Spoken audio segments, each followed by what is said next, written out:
तो चलिए आज का क्लास हम शुरू करते हैं। हम पढ़ रहे थे टारगेट का ऑब्जेक्टिव गाइड पढ़ रहे थे, जिसमें हम आपको 5 चैप्टर तक कंप्लीट कर दिए हैं गणित विषय का, और यह हमारा 6ठा चैप्टर है। और पिछले वीडियो में हम आपको लगभग 40 नंबर तक के क्वेश्चन बता दिए थे। आज की इस वीडियो में हम 40 से आगे का क्वेश्चन सॉल्व करने वाले हैं। अगर आप उन सारे चैप्टरों का ऑब्जेक्टिव नहीं पढ़े हुए हैं तो जाइए, आपको लिंक मिलेगा डिस्क्रिप्शन में, या फिर प्लेलिस्ट में जाकर के आप पढ़ सकते हैं बहुत ही बेहतरीन ढंग से।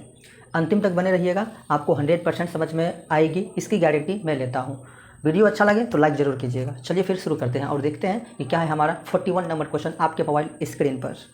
41 में कह रहा है कि त्रिभुज ABC तथा त्रिभुज DEF समरूप है। कैसा है? त्रिभुज समरूप है, समान रूप का है। ठीक है, दोनों का क्षेत्रफल क्रमशः दे दिया है 9 तथा 16 वर्ग सेंटीमीटर है। तो यदि EF दे दिया है सेंटीमीटर, तो BC का वैल्यू क्या होगा, ये आपसे पूछा है। ठीक है, हम आपको बताए हुए थे कि जब भी क्षेत्रफल जब आपको दिया रहे तो क्या करना है, आपको उसका वर्गमूल निकाल लेना है। जब भी आपको दिया रहे तो हमें दिया क्या है कि एरिया ऑफ किसका, त्रिभुज ABC समरूप है एरिया ऑफ त्रिभुज किसके, DEF के, ऐसा दिया गया है आपको। ठीक, अगर मैं इसको अनुपात में देखूं तो आपको दिया गया है 3 अनुपात एरिया ऑफ DEF कितना है, 16 है। तो अगर मैं यहाँ पर 9 है, अगर मैं इसका वर्गमूल निकालूं तो 9 का वर्गमूल निकालेंगे, फिर 16 का निकालेंगे, तो ये 3 हो जाएगा और यह 4 हो जाएगा। ये दो समरूप त्रिभुजों का जो ये है ना अनुपात, वो उनके भुजाओं के बराबर हो जाएगा। तो भुजा इसके कौन कौन से हैं, एक हो गया BC और एक हो गया EF, उसके बराबर हो जाएगा। यह दो समरूप त्रिभुजों के जब हम अनुपात निकाले हैं तो वो क्या हो जाएगा, उसके भुजाओं के बराबर होगा। एक BC त्रिभुज ABC में एक BC भुजा के बराबर हो जाएगा, DEF में एक EF भुजा के बराबर हो जाएगा। तो क्या अनुपात को हम इसको ऐसे लिख सकते हैं 3/4 = BC/EF लिख सकते हैं, क्योंकि अनुपात का मतलब बट्टा ही होता है और बट्टा का मतलब अनुपात ही होता है, वो दोनों एक दूसरे के बराबर है। तो यहाँ पर ध्यान से आप देखिए, ध्यान से यहाँ पर देखिए कि 3/4 बराबर BC का वैल्यू हमें निकालना है। EF आपको क्वेश्चन में दे दिया है, कितना दिया EF है, तो 4.2 है, 4.2 है। BC को 4 से गुना करूँगा तो 4BC हो जाएगा, बराबर 4.2 को 3 से गुना करेंगे तो 4.2 गुना में 3 यहाँ पे हो जाएगा। अब ध्यान से देखिए कि BC = 4.2 गुना 3 तो रहेगा ही, यह गुना में है, यह साइड चेंज करेगा तो नीचे भाग में जाएगा। इसको जब हम काटेंगे तो यह 2 बार हो जाएगा और यह 2.1 बार में जाएगा, और इधर 3 तो रहेगा ही, नीचे में यहाँ पर 2 हो जाएगा BC बराबर। तो यहाँ पर होगा 3 और 3 दूना 6, एक अंक के बाद दशमलव, ठीक है, बट्टा में 2। इसको जब हम काटेंगे तो 2 तिया 6 हो जाएगा। यहाँ पर 0 अपने मन से हम दे सकते हैं, तो 2 एक 2, शेष 1 बचा, 2 पंचे 10, 2 अंक के बाद दशमलव, आप भी दे दीजिए 2 अंक के बाद दशमलव, हो गया। कितना आसान था, बिल्कुल आसान था, आप कर लेंगे। ठीक है, इसी तरह से आपको बनाना है। इस तरह का कैलकुलेशन तो बहुत सारे क्वेश्चन में हम किए हुए हैं पीछे, अगर आप कंटिन्यू देख रहे हैं तो आपको पता होगा। चलिए अगला क्वेश्चन देखते हैं क्या है। 42 नंबर क्वेश्चन में कह रहा है कि यदि त्रिभुज ABC में एक त्रिभुज है हमारे पास, इस तरह से एक त्रिभुज है, और कह रहा है कि ABC में AB बराबर इतना सेंटीमीटर है, AC बराबर इतना सेंटीमीटर है, BC बराबर इतना सेंटीमीटर है, तो कोण B क्या होगा, कोण B क्या होगा। हमें कोण B के बारे में पता करना है कि कोण B क्या होगा, कितने डिग्री का होगा, वो हमें पता करना है। अब ध्यान से देखिए कि इसमें सबसे बड़ी भुजा हमको जो दिखाई दे रहा है वो है हमारे पास 12 सेंटीमीटर, सबसे बड़ी। इसका मतलब वो है कि कर्ण होगा। कैसे समझे, क्योंकि वैल्यू जो दिया है, भुजाओं का जो वैल्यू दिया है वो सबसे बड़ा हम ढूंढे, और सबसे बड़ा किसी भी समकोण त्रिभुज में सबसे बड़ी भुजा जो होती है वो कर्ण का ही होता है। इसका मतलब सबसे बड़ी भुजा हमारे पास जो है 12 सेंटीमीटर, वो A है और C है जो कि 12 सेंटीमीटर है। अब यह A है, यह C है, इसका मतलब यह B होगा, और ये क्या होता है, 90 डिग्री होता है। ठीक, आगे दिया गया है आपको कि AB बराबर 6√3 है, 6√3 AB का वैल्यू है। उसके बाद BC का वैल्यू 6 सेंटीमीटर है। ठीक है, तो हमें क्या है, कोण B के बारे में हमें पता करना है कि वो कैसा होगा, कितने डिग्री का होगा। वह तो 90 डिग्री का होता है, ये हमें भी पता है और आपको भी दिख रहा है कि ये 90 डिग्री होता है। लेकिन कब होगा 90 डिग्री, जब पाइथागोरस प्रमेय को सेटिस्फाइड कर जाएगा तब वो हो जाएगा 90 डिग्री। ऐसे नहीं होगा, हमको दिखाना होगा। वो तो हम समझ गए कि इसका आंसर 90 डिग्री होगा। चलिए फिर देखते हैं, याद कीजिए पाइथागोरस प्रमेय क्या कहे हुए थे कि कर्ण का जो स्क्वायर होता है वो बराबर होता है किसके, लंब स्क्वायर प्लस आधार के स्क्वायर के। आइए फिर कर्ण का स्क्वायर, कर्ण क्या है हमारे पास, AC है, यह कर्ण हो जाएगा। ठीक है, अभी आप किसी को भी आधार मान सकते हैं, किसी को भी लंब मान सकते हैं। मैं इसको आधार मान रहा हूँ और मैं इसको लंब मान रहा हूँ। ठीक है, कर्ण स्क्वायर मतलब 12 का स्क्वायर बराबर कर्ण स्क्वायर बराबर लंब स्क्वायर मतलब 6√3 का स्क्वायर कर देंगे, प्लस में आधार स्क्वायर 6 का स्क्वायर कर देंगे। ठीक, 12 का स्क्वायर 144 होता है बराबर 6 का स्क्वायर कितना होता है, 36। 6 का स्क्वायर 36 और √3 का जब हम स्क्वायर करेंगे तो 3 ही होगा, तो 36 गुना 3 कर देंगे तो कितना हो जाएगा, 108 हो जाएगा, प्लस 6 का स्क्वायर 36 हो जाएगा। इस दोनों को जब हम जोड़ेंगे तो ये 144 तो रहेगा ही इधर, इस दोनों को जब हम जोड़ेंगे तो 144 ही होगा, मतलब ये सेटिस्फाइड हो रहा है पाइथागोरस प्रमेय से। तो हम कह देंगे कि कोण बी जो है वो क्या हो जाएगा, 90 डिग्री हो जाएगा।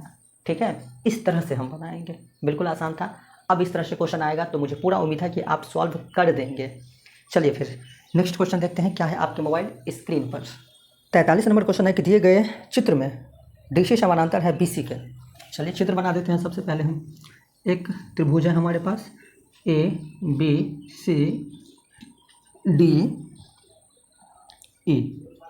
कह रहा है कि DE समानांतर है किसके, BC के। यदि AD बटा DB दे दिया है, AE बराबर भी दे दिया है, तो कह रहा है कि EC का मान क्या होगा। चलिए सबसे पहले आप हमें बताइए कि जब किसी भी त्रिभुज के एक भुजा के समांतर दूसरी भुजा खींची जाती है तो अन्य जो शेष भुजा बची हुई रहती है वो एक ही अनुपात में विभाजित हो जाता है। कौन कहा था, तो सर थेल्स ने कहा हुआ था। तो क्या हम इसको ऐसे लिख सकते हैं कि AD अनुपात DB वो बराबर हो जाएगा AE अनुपात EC। अनुपात का मतलब बट्टा ही होता है। अब जो वैल्यू दिया है उसको आप पुट कीजिए सबसे पहले इस पर। तो आपके पास जो वैल्यू है वो 3/2 है इसका वैल्यू, बराबर AE का वैल्यू दे दिया है आपको 4.8 और EC तो हमको निकालना है तो उसको हम कुछ भी नहीं करेंगे। ध्यान से आप देखिए यहाँ पर कि क्रॉस गुना करेंगे तो EC हो जाएगा इधर बराबर में 4.8 गुना में 2 हो जाएगा, बट्टा ये 3 नीचे चला जाएगा, क्योंकि क्रॉस जब गुना करेंगे EC को 3 से गुना करेंगे तो 3EC होगा, फिर 3 तो बाद में यहाँ पे आएगा ही, तो हम क्या किए, एक लाइन को गायब कर दिए, मन ही मन कर दिए। अब यहाँ से हम इसको काटेंगे तो ध्यान से देखिए कैसे काटेंगे। हम इसको काटेंगे तो 3 1 3 शेष 1 बचा, उसको दीजिए 3 छक 18, 1 अंक के बाद दशमलव गुना में 2, इसको 3 से काट दिए, इधर हो जाएगा EC बराबर। अब हम गुना करेंगे तो 16 दुना कितना हो जाएगा 32, 1 अंक के बाद दशमलव तो 1 अंक के बाद दे दीजिए, और इधर हमें निकालना था क्या, EC। कितना आसान था, हलवा क्वेश्चन था, हलवा, बिल्कुल आसान क्वेश्चन था। ठीक है, तो इस तरह से आपको बनाना है ऐसे ऐसे क्वेश्चन को। चलिए अगला क्वेश्चन देखते हैं क्या है। 44 नंबर क्वेश्चन कह रहा है कि एक समबाहु त्रिभुज ABC की एक भुजा 2A है तो इसकी ऊंचाई क्या होगी। समबाहु त्रिभुज की एक भुजा दे दिया है, ऊंचाई आपसे पूछ रहा है। समबाहु त्रिभुज किस तरह से होता है, इस तरह से होता है समबाहु त्रिभुज जिसकी सभी भुजाएं आपस में क्या होती है, बराबर होती है। तो समबाहु त्रिभुज हमारे पास है ABC। अब एक भुजा की लंबाई 2A दे दिया है, इसका मतलब ये भी 2A ये भी 2A, क्यों, क्योंकि इसकी सभी भुजाएं आपस में बराबर होती है। तो एक भुजा की लंबाई दिया है तो तीनों वही हो जाएगा ऑटोमेटिक। हमें ऊंचाई पूछा है, क्या पूछा है हमसे, ऊंचाई पूछा है किसकी, समबाहु त्रिभुज की। क्या होता है फॉर्मूला, √3/2A होता है। तो √3/2 तो रहेगा ही, A मतलब क्या, भुजा को डिनोट करता है, A किसको दिखाता है, भुजा की लंबाई को। क्या दिया है आपको 2A, कुछ नहीं तो गुना, यहाँ से 2 से 2 को हम काट देंगे तो बचेगा क्या, √3A बचेगा। यही हमारा फाइनल आंसर हो जाएगा, भुजा की लंबाई। ठीक है, चलिए आई होप कि आप समझ रहे होंगे। चलिए अगला क्वेश्चन देखते हैं क्या है। कह रहा है यदि किसी समांतर चतुर्भुज की सभी भुजाएं एक वृत्त को स्पर्श करे तो वह समांतर चतुर्भुज होगा। क्वेश्चन को समझिए सबसे पहले। कह रहा है कि एक समांतर चतुर्भुज जो है वो किसी वृत्त को स्पर्श कर रही है पूरी तरह से। कैसे होगा उसका डायग्राम समझिए। हमारे पास एक वृत्त है और यह हमारा एक समांतर चतुर्भुज बना रहे हैं, और इस तरह से बना रहे हैं कि इसकी भुजा जो है ना वो वृत्त को स्पर्श कर रही है, छू रही है, वृत्त को क्या कर रही है, स्पर्श कर रही है, छू रही है। इस तरह से हम समांतर चतुर्भुज बना रहे हैं। ठीक, नाम रखेंगे हम ABCD PQRS। ऐसा समांतर चतुर्भुज जो वृत्त की सभी भुजाओं को क्या कर रहा है, स्पर्श करता है, या समांतर चतुर्भुज की सभी भुजाएं वृत्त को स्पर्श करता है, तो इस तरह से उसको हम क्या कहेंगे, जब स्पर्श करेगा तो हम कहेंगे उसको समचतुर्भुज कहेंगे। क्या कहेंगे, तो सर समचतुर्भुज हम कहेंगे। ठीक है, बहुत ही आसान था, आपको इसको दिमाग में ही डायग्राम को बनाना है, तब आपको टिक करना है क्वेश्चन को। ठीक है, सॉरी आंसर को। तो इस तरह से हम इसे सॉल्व करेंगे। चलिए नेक्स्ट क्वेश्चन देखते हैं क्या है। चलिए 47 नंबर क्वेश्चन में है कि दो समरूप त्रिभुजों की संगत भुजाएं इतना इतना के अनुपात में है, तो इन त्रिभुजों के क्षेत्रफलों का अनुपात आपसे पूछा है। अब भुजाओं का अनुपात दे दिया है आपको और क्षेत्रफलों का अनुपात पूछ रहा है। तो हम आपको बताए हुए थे कि जब भी भुजाओं का अनुपात दे, चाहे परिमापों का अनुपात दे, चाहे ऊंचाइयों का अनुपात दे, चाहे माध्यिकाओं का अनुपात दे और पूछे क्षेत्रफलों का अनुपात, तो आपको क्या करना है कि जो भी दिया गया है ना उसका स्क्वायर कर देना है। ठीक है, तो 3:5 है। भुजाओं का अनुपात कितना है? 3:5 है। स्क्वायर कर दीजिए ना, 3 का स्क्वायर कर दीजिए, इधर में 5 का स्क्वायर कर दीजिए। 3 का स्क्वायर 9 हो जाएगा, 5 का स्क्वायर 25 हो जाएगा और यही हो जाएगा क्षेत्रफलों का अनुपात हो जाएगा। ठीक है, और जब क्षेत्रफलों का अनुपात दिया रहे और पूछे भुजाओं का अनुपात, परिमापों का अनुपात, ऊंचाइयों का अनुपात, तो आपको क्या करना है, जो भी क्षेत्रफलों का अनुपात दिया रहेगा उसका वर्गमूल निकाल देना है। ठीक है, आसान सा ट्रिक है ये। चलिए नेक्स्ट क्वेश्चन देखते हैं क्या है। अगला क्वेश्चन है कि त्रिभुज ABC में कोण A 90 डिग्री है, BC का वैल्यू दिया है, AB का वैल्यू दिया है, तो AC का मान पूछ रहा है आपसे। अब देखिए कि किसी त्रिभुज की ABC में कोण A 90 डिग्री है, तो आपको क्या करना है, हमें समझ में आ गया कि यह समकोण त्रिभुज बनेगा। सिंपल सी बात है। कौन सा त्रिभुज बनेगा? समकोण। तो एक त्रिभुज हम बनाएंगे जो कि हमारा होगा समकोण, और कह दिया है कि कोण A 90 डिग्री है, तो हमें यहाँ पर A नाम ही रखना है 90 डिग्री के पास। इस शीर्ष का नाम A ही रखना है, क्योंकि क्वेश्चन में ही कह दिया है कि A भाई 90 डिग्री होगा, तो लो A 90 डिग्री होगा। अब आपकी मर्जी है कि B किसी का भी नाम रख दीजिए, C किसी का भी नाम रख दीजिए, आपकी मर्जी है। ठीक है, अब इसमें कह रहा है कि BC बराबर 13 सेंटीमीटर है, इसका नाम हम B रख देते हैं, इसका नाम C रख देते हैं, जो कि 13 सेंटीमीटर है। और फिर कह रहा है कि AB बराबर 12 सेंटीमीटर है। तो पूछ रहा है आपसे, तो इसकी भुजा की नहीं, AC का मान पूछ रहा है आपसे। ये पूछ रहा है AC, क्या पूछ रहा है आपसे? AC का मान पूछ रहा है। तो समकोण त्रिभुज में सबसे बड़ी भुजा यह कर्ण होता है, जो कि आपको भी पता है। कर्ण का पहचानने का सिंपल सी बात कि किसी त्रिभुज को जो सबसे बड़ी भुजा होगी वो कर्ण होगा। या फिर आप ऐसे समझिए कि 90 डिग्री के सामने की भुजा को हम कर्ण कहते हैं। तो 90 डिग्री के सामने की भुजा क्या है? ये है, तो हमारा कर्ण हो जाएगा।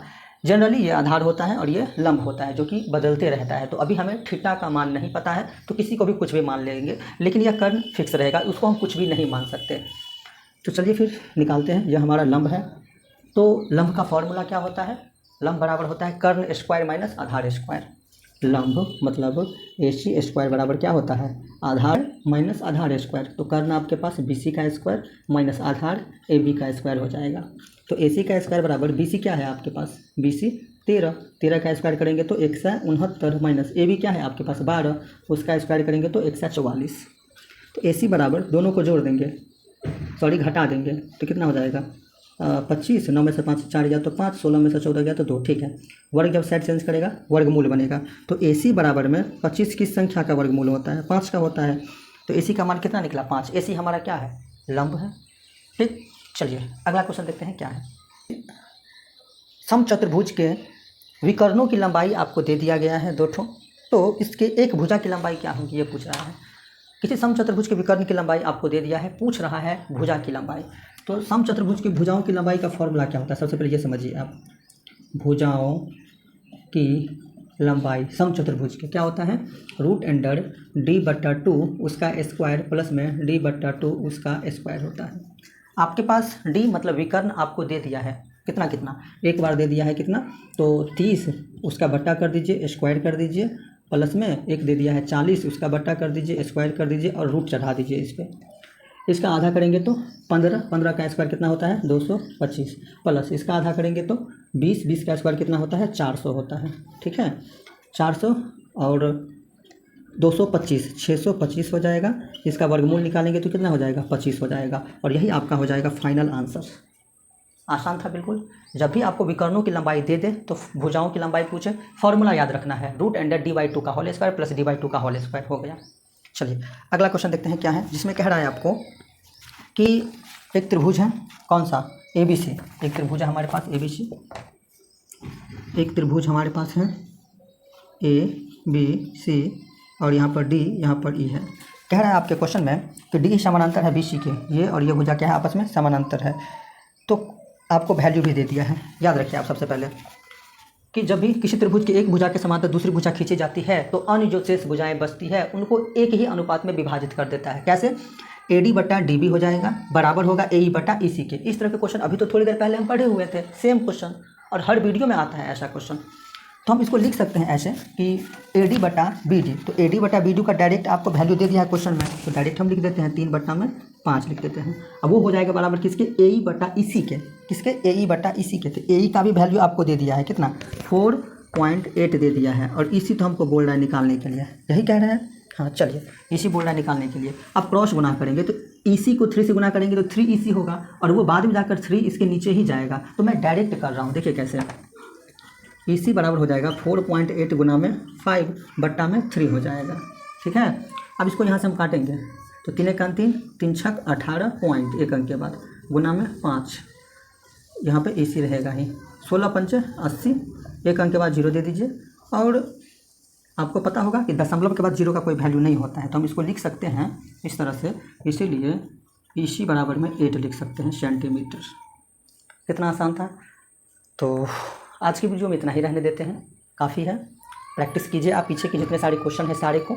आई होप कि यह वीडियो आपको अच्छा लगा होगा। वीडियो अगर अच्छा लगा हो तो वीडियो को लाइक ज़रूर कीजिए और अपने दोस्तों में भी शेयर कीजिए। और पीछे के 5 चैप्टरों का ऑब्जेक्टिव अगर आप नहीं पढ़े हैं तो चैनल के प्लेलिस्ट में जाइए, वहाँ से पढ़िए और तैयारी को अपने मजबूत कीजिए। मिलते हैं नेक्स्ट वीडियो में, तब तक के लिए जय हिंद, जय भारत।